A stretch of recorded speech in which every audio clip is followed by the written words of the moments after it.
چې خپرای له حجاز د نور رڼا شوه کائناتو یې ښکلا بیانوله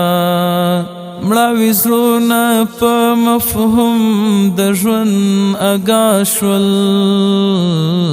شکریا یې د آقا بیانوله چې خپرای له حجاز د نور رڼا شوه کائناتو یې ښکلا بیانوله مړاوي زړونه په مفهوم د ژوند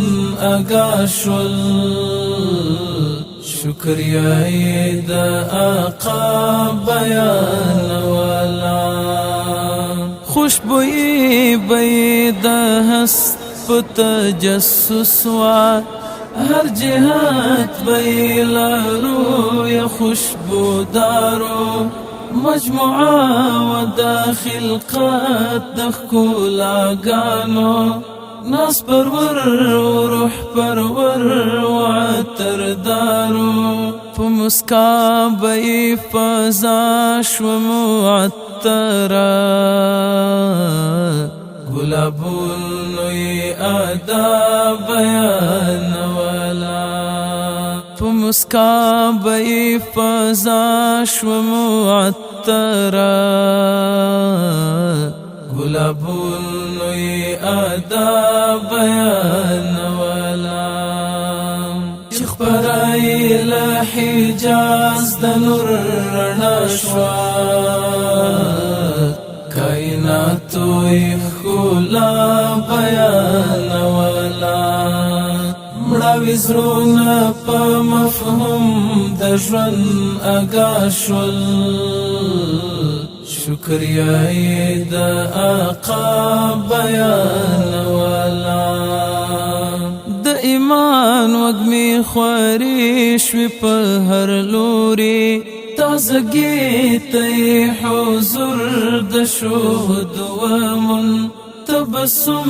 یې زړه ته لارې جوړولې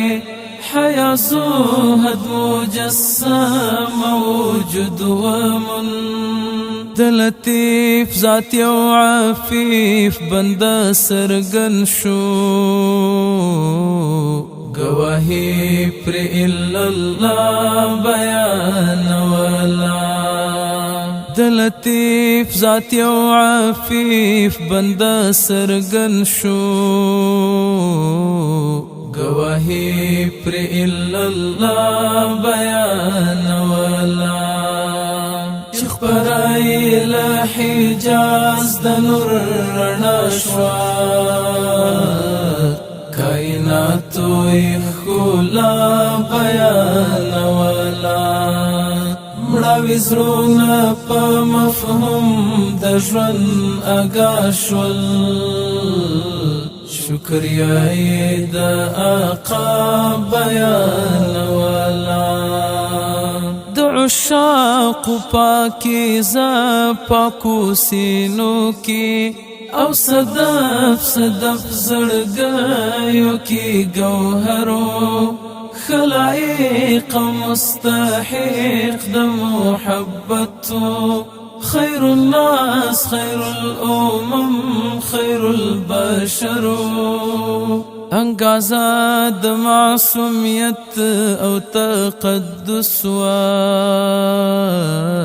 هر خوا القرى بیانوله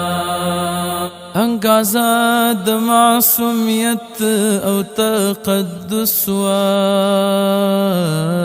هر خوا القرى بیانوله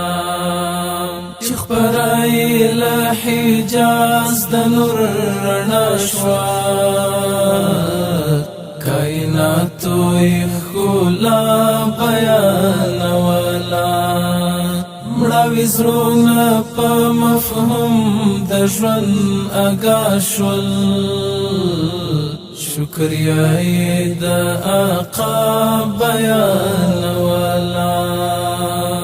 روایت کا دیرایت کا حکایت دی